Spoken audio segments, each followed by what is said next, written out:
former Fulton County District Attorney and Sheriff. Formerly a judge, and he knows a little bit about how these things go. From Mohawk Valley, legal eagle, lawman. He is the Sheriff of Fulton County, New York. Just such an amazing guy. This is the Rich Giardino Show, where the Constitution, crime, and politics meet. Hey, welcome to the Rich Giardino Show. We got a special show for you today. I've got Sheriff Robert Milby from Wayne County, who is a member of the New York State Sheriff's Association and is the chairman of the Northern Border Security Committee. And Sheriff Milby is a career member of the Sheriff's Office, having started over 26 years ago. And also I have Sheriff Craig Apple from Albany County. Sheriff Craig Apple, also a member, former president and a member of the New York State Sheriff's Association. And last year, Craig Apple was the Sheriff of the Year for the National Sheriff's Association, which represents over 3,000 sheriffs in over 3,000 counties in this country. So it's an honor to have both you guys on. Thank you for spending some time with us. We're going to talk about the northern border. We hear so much about the southern border, but recently President Trump declared an emergency on the northern border. Good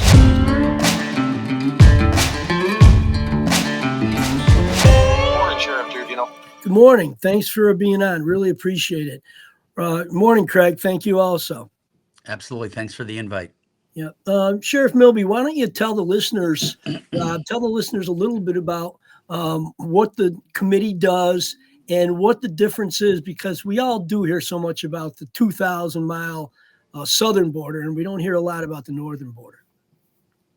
Well, I heard an awful lot about what was going on in the southern border. I mean, we've all heard a lot about it over the last couple of years, and I wanted to learn how this the issues that they were having in the south, if in fact they affected the north. So I went for a southern border tour myself, and I learned an awful lot while down there talking to the people on the front lines, not only Border Patrol, but the sheriffs that are on the front lines dealing with the issues that are caused by what they've called the immigration issue. It's a criminal issue. And yes, in fact, it does. It affects every single county up north, including New York State. So, as of last month, we stood up our own Northern Border Security Committee, and that is to make sure that we stand with our brothers and sisters in a unified fight to bring the citizens of our counties the truth about what's going on at the borders, to work around the rhetoric and actually bring the citizens of our county the truth. And all of what we do is to make sure that we can all work together to keep our counties safer. Sheriff, where is Wayne County, just so our listeners understand, because New York has got 60 counties, and we're from Buffalo to Vermont and from Canada down to New Jersey. So where's Wayne located? Wayne County is between Rochester and Syracuse, and we are right on Lake Ontario. As a matter of fact, we have over 700 square miles of Lake Ontario, and that includes the border with Canada.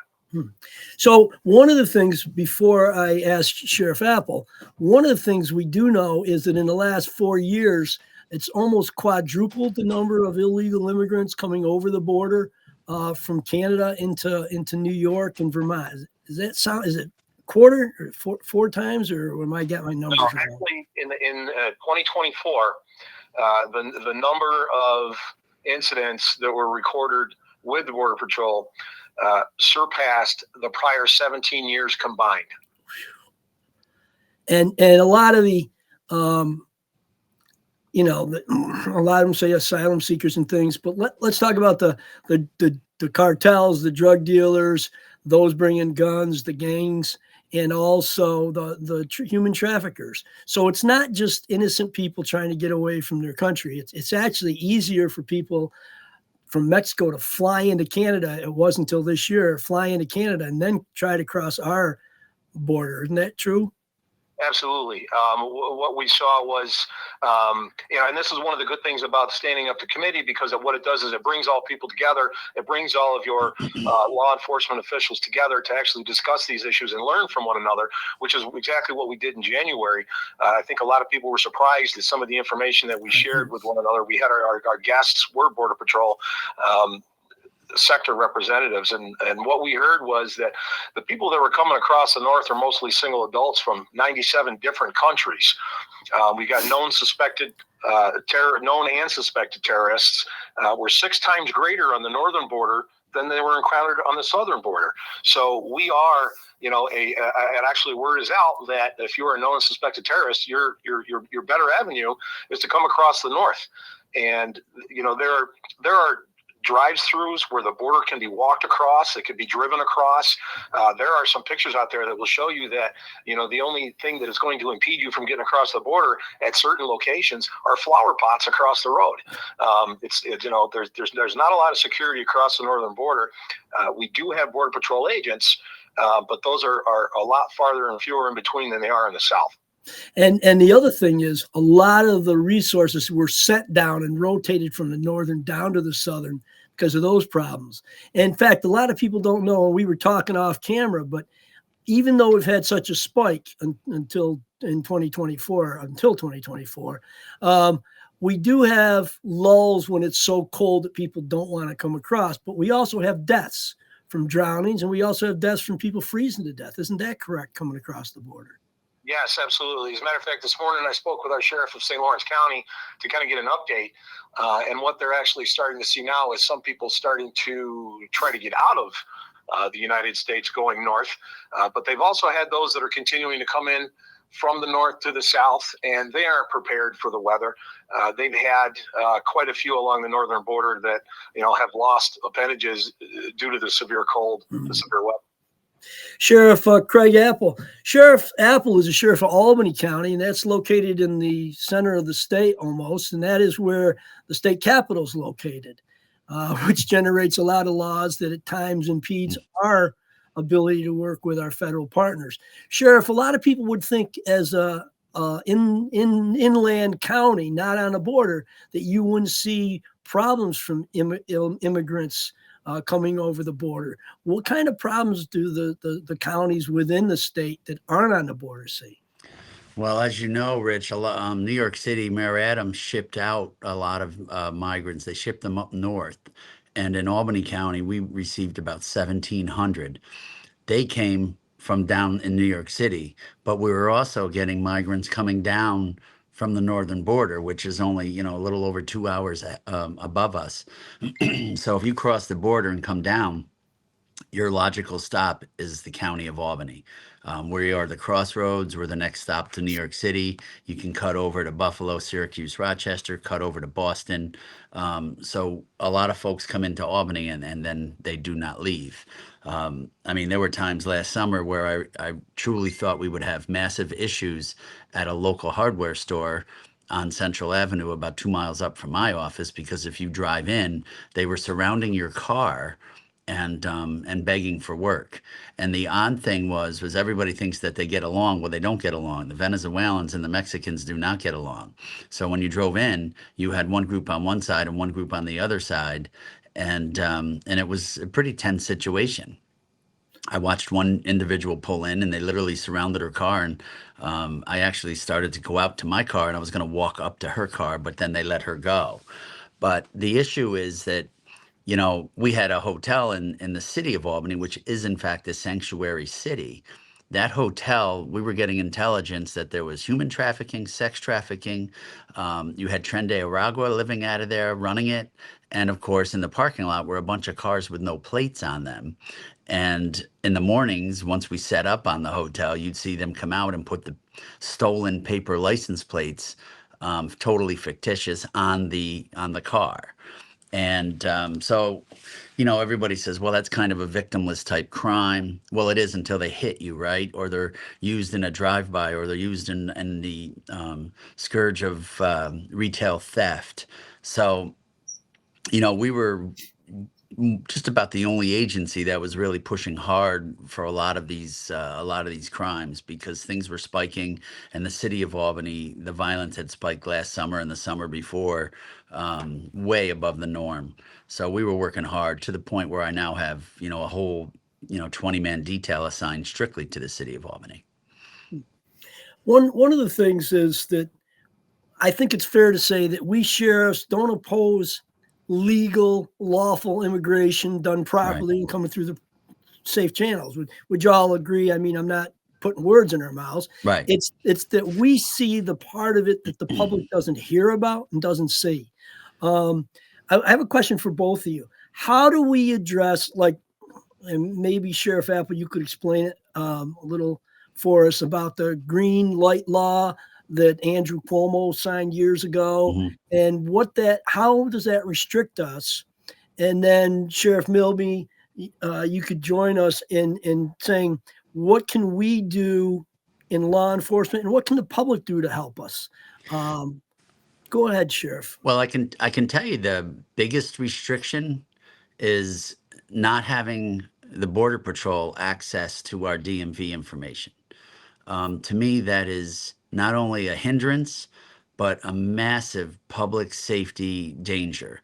And when they can't communicate with us or communicate with our DMV and they stop a car, they have no idea if that subject is wanted, if it was involved in a violent crime, if it's stolen, whatever the case may be. And I think that's extremely problematic, especially since they just recently lost one of their own. I was hoping that this would be addressed, and I actually did speak to a local senator and a local assembly member. It's just that these are such hot button items right now. Nobody really wants to go and touch anything because of this huge political void that we have between the R's and the D's. But my hope is that common sense will prevail and officer safety will become an issue. The green light law, listen, it's kind of, to me, it's a sticky situation for the mere fact that I want individuals licensed and insured that are driving on our highways. And the green light law was supposed to help that happen. And I don't think anybody can say that it has. And I'm not sure if anyone can say that it hasn't. It's one of those laws that they put into place that you can fight both sides, and both sides come out with what they think is a victory. And you know as well as I do, sheriffs, that our state is known. And listen, I'm, total transparency, I'm a Democratic sheriff. But our state is known to rush laws through to try to be the first.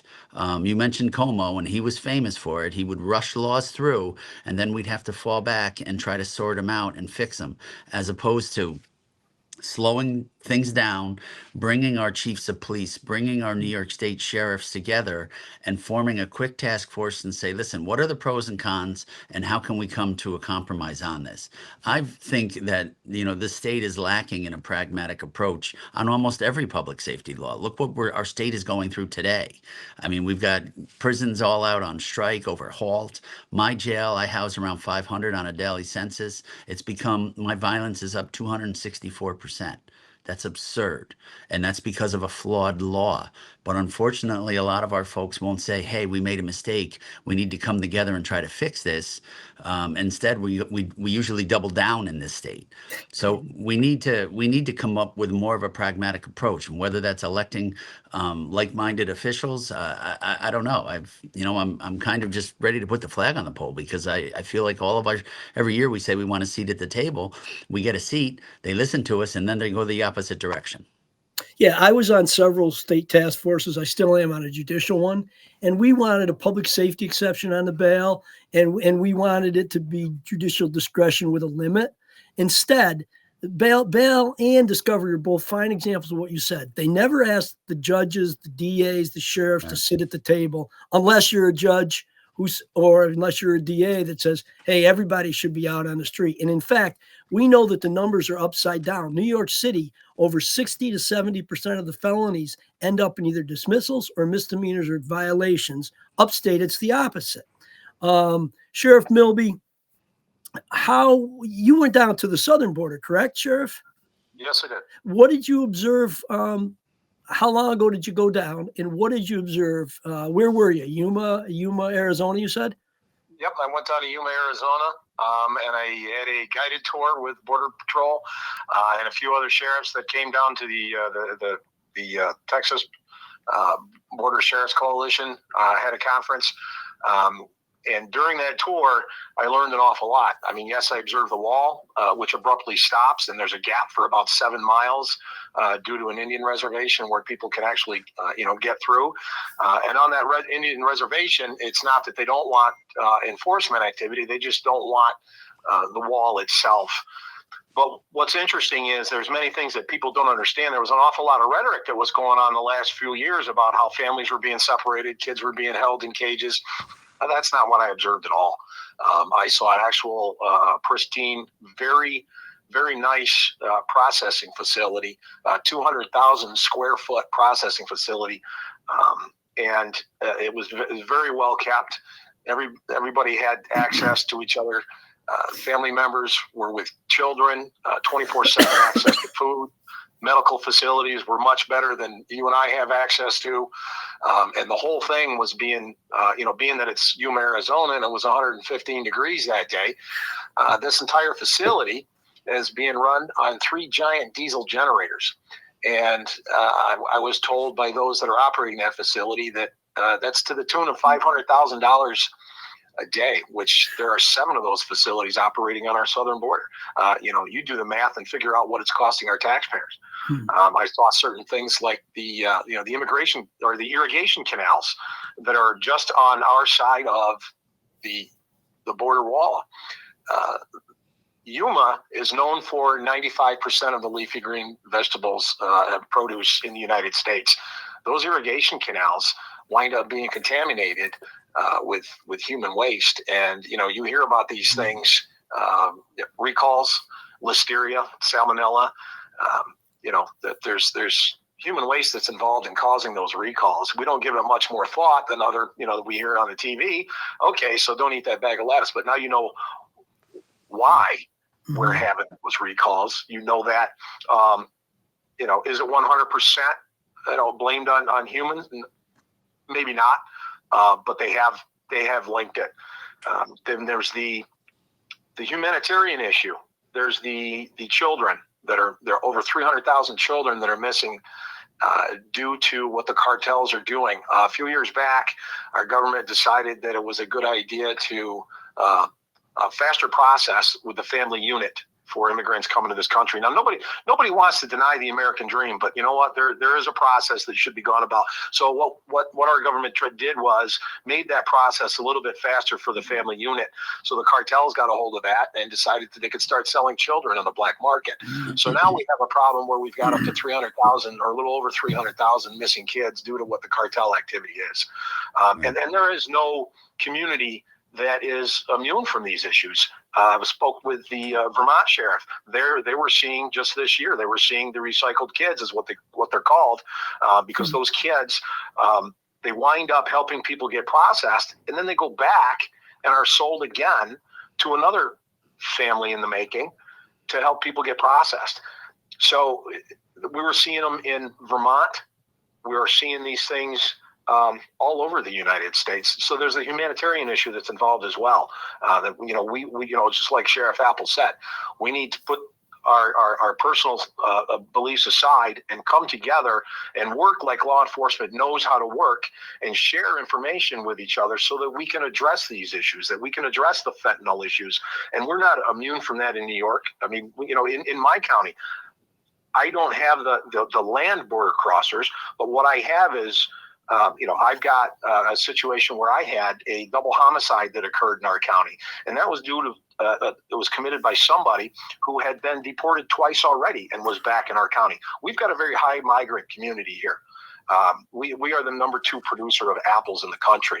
So we have an awful lot of, people that come here seeking the American dream, or people that come here on work visas, and they are law-abiding citizens.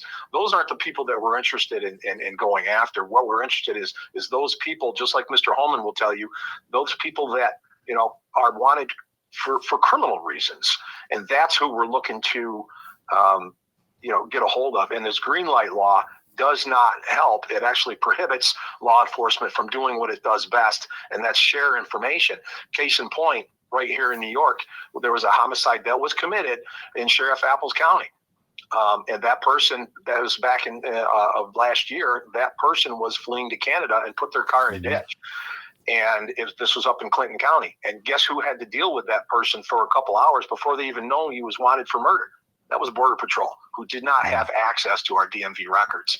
That is dangerous and should not be accepted.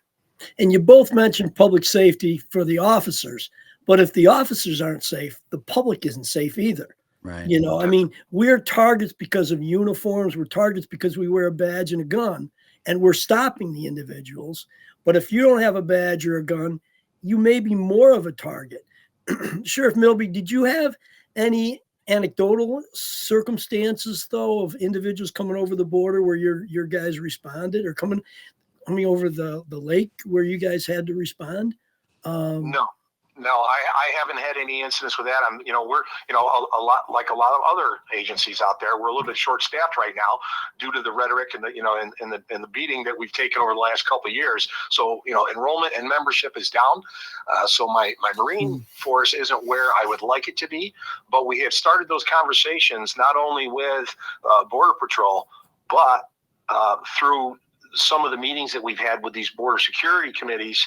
I've made some pretty good contacts with the Royal Canadian Mounted Police, who has started to step up their efforts in helping us with these issues. Yeah, a lot of people don't understand the depth of the problem. I think one of the things for us is that, we have an obligation, and we hear it, and so much of what we get, we're told, is law enforcement sensitive, do not share. And so that puts us in a bad position, because we have a responsibility then not to go out and say, well, I got a secret, I can't tell you, So there's stuff that, unfortunately, a lot of the horror stories that we see or know about, we aren't allowed to share because they never get to that public, space. And I think that you said it, with 300,000 missing children in the country. And we also learned from the presentation at the Sheriff's Association, and I learned from another one locally, just how much money the cartels make helping people get over the border. And they pay while they're here. And I told somebody what we were told was that when you see in Los Angeles or a big city or New York, or Long Island, where somebody has their hands and head and they're severed, a lot of that isn't local influence. A lot of that is cartel gangs and gangs that don't care about human lives, and they make then the most vicious kind of murders to send messages. That I can share, but it's frightening that some people want to bury their head in the sand. And I always get, well, you're Italian, and listen, my grandparents all came over, and they came over to Ellis Island. They had to have a sponsor. They had to be tested for TB and other diseases back at the time. And they went through a process, and I just, the balls dropped when people can return back to court in 3 years. In our county, we caught 2 Venezuelans who had these gas fuel trucks that they stole the swipe cards, and they put information on the back, and they overrode the Stewart's gas pumps or diesel pumps, filled them up with 500 gallons of diesel, 2 different trucks, 2 weeks apart. And we caught both of them. They both used the same residence in New Jersey that they were living at, and they were felonies, nonviolent, so we couldn't hold them.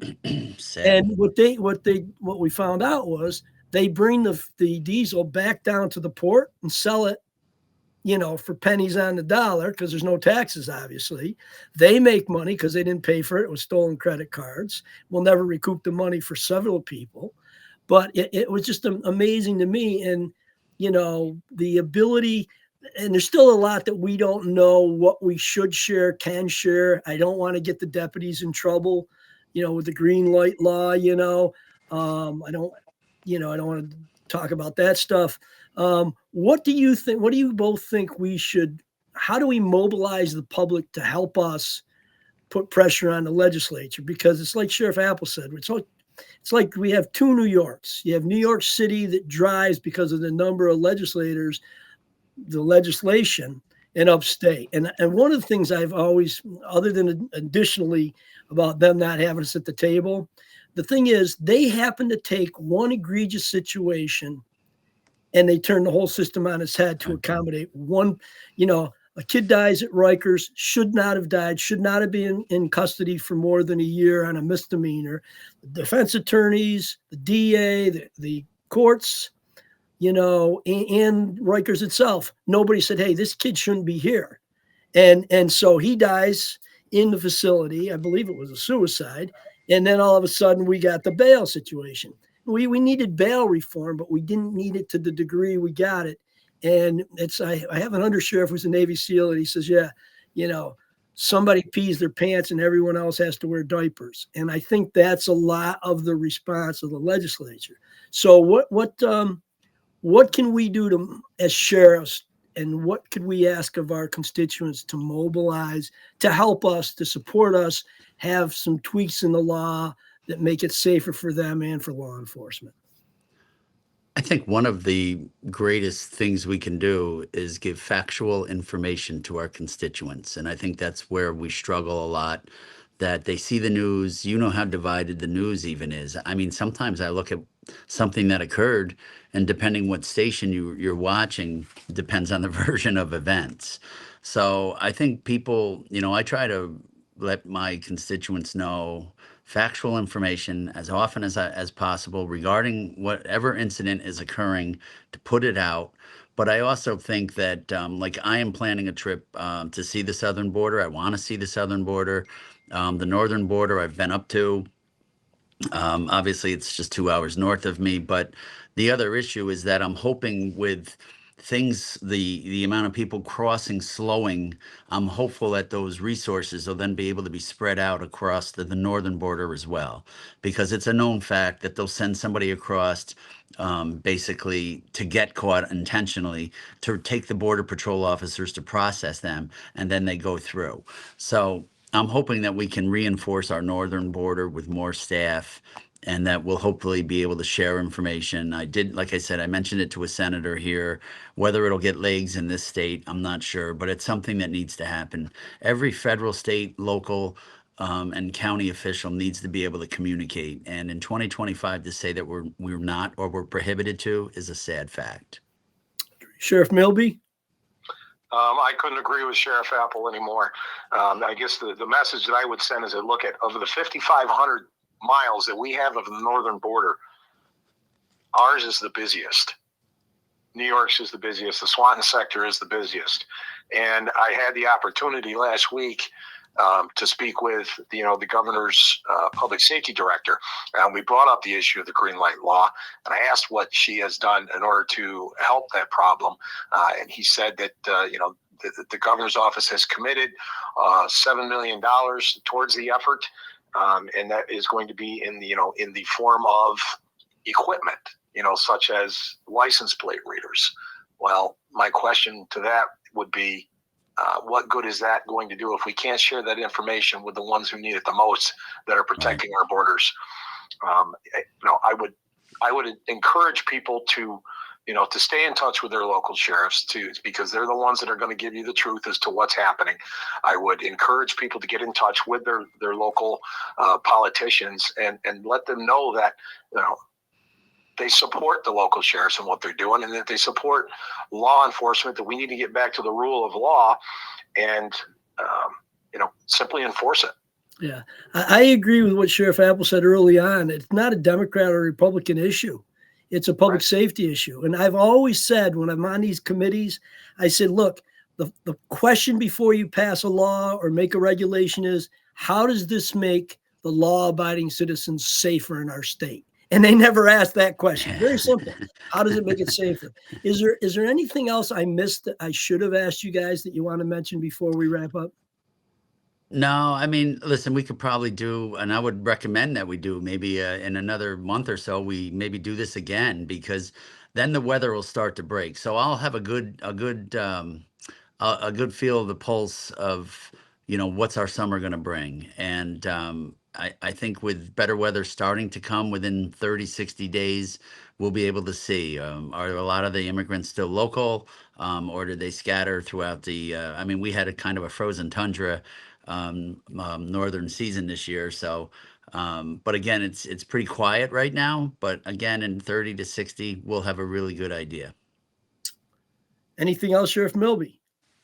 The only thing that I wanted to put out there that is it's a rumor that's going around amongst a lot of counties that we have gotten the truth about from Mr. Holman directly is the idea or the notion that there are raids going on all over the place. Yes, the administration has come out hitting hard and hitting fast as far as taking care of those criminals that they're looking for.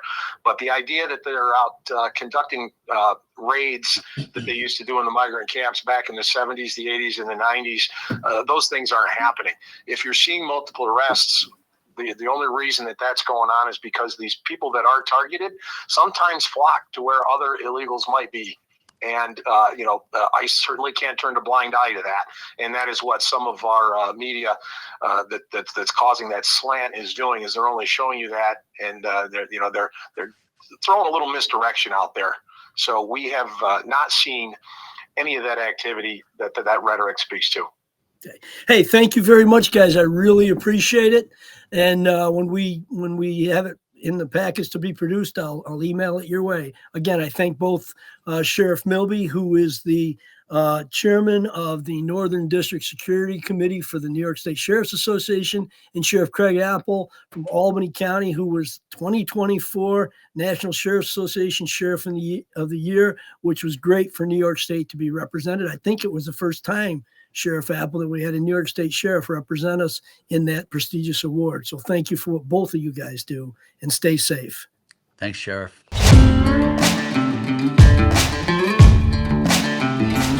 Thank you for listening today. Please share, subscribe, and listen to us on YouTube, Facebook, X, Apple, Spotify, and other premium platforms. It's been an excellent program.